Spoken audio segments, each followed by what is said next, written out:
Hello, everyone. Here, reading about the Trump Gold Card, which is going to replace the EB5 visa, which was an investor's visa. And here we have Howard Lutnick bragging about that he already sold, bragging about that he has already sold 1,000 of these cards. The price tag on this card is $5 million per person. So if you have a family of five, five members, three kids, wife, you're gonna be paying $25 million to bring them to the U.S. The whole idea and concept on the side of the government of the collecting of the money is to help that money to rebalance the budget and pay the debt.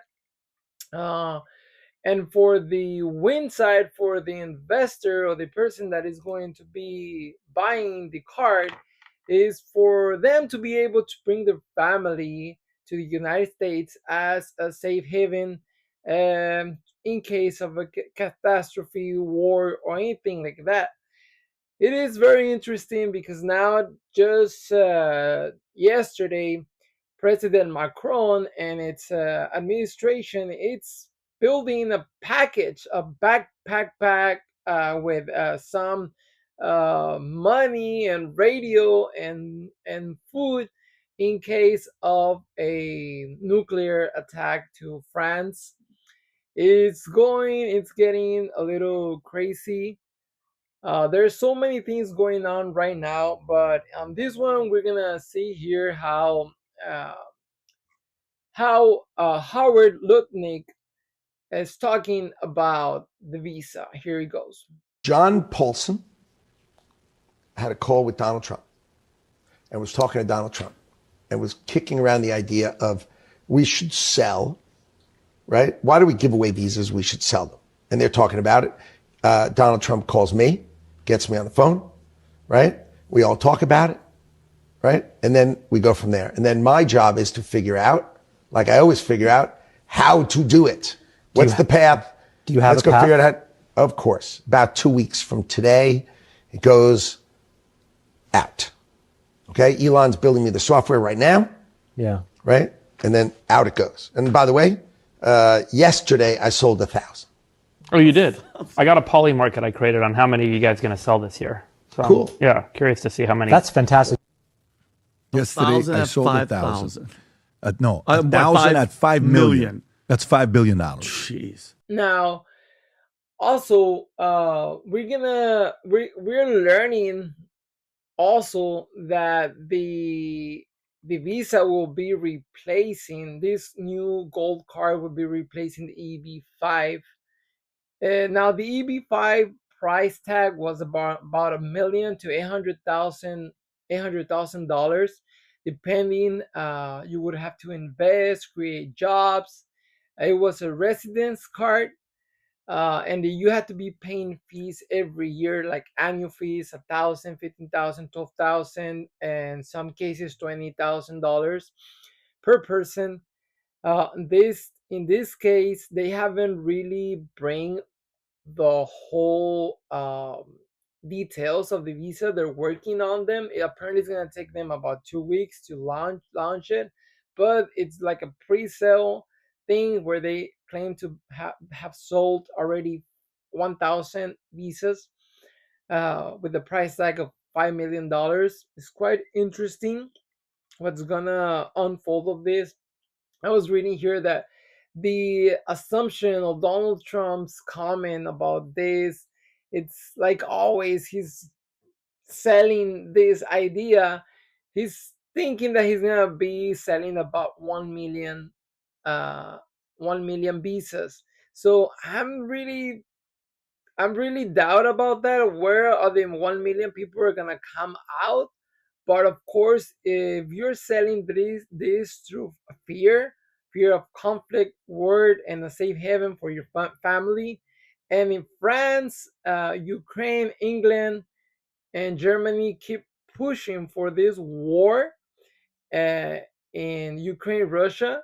And if the United States keeps pushing this war against Yemen, against Palestine, and the today the Cairo meeting is happening with all the Middle East countries.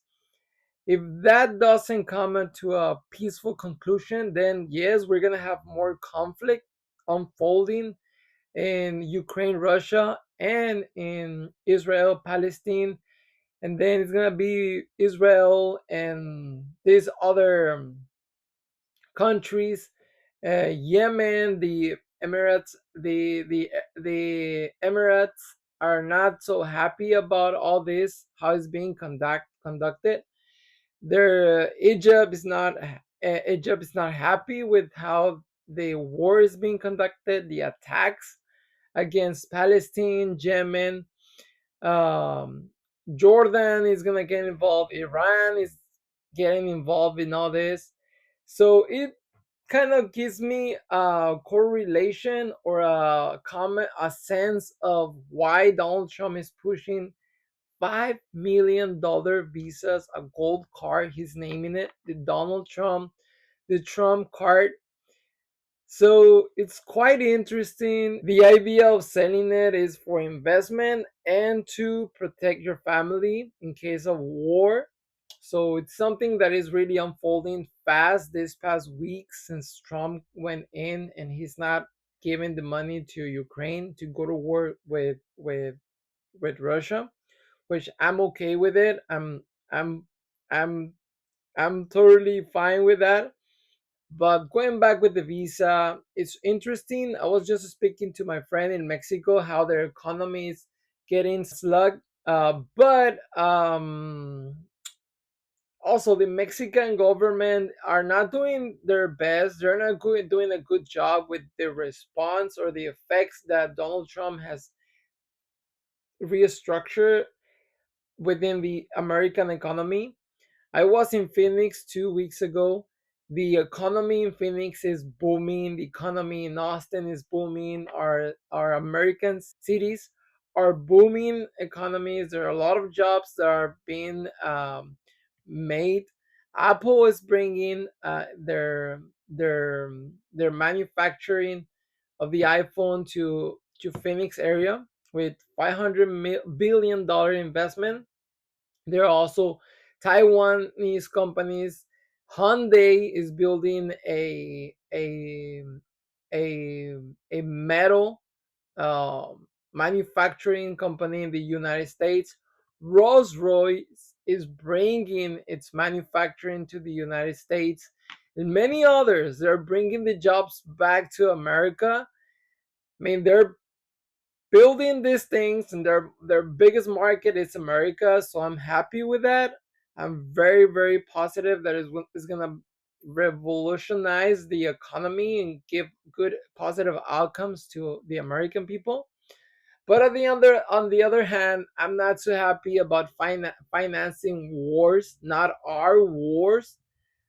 So we'll see what happens, but closing with this, um there's other countries that are selling visas like Costa Rica and other countries.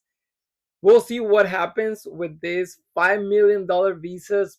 But most importantly, is the moment in which these visas are being sold. And with all this conflict going on in the Middle East and in Europe, I would not be surprised if they sell over 1 million of these visas, because people that have the money are living very uncertain times in Europe and very uncertain times in the Middle East.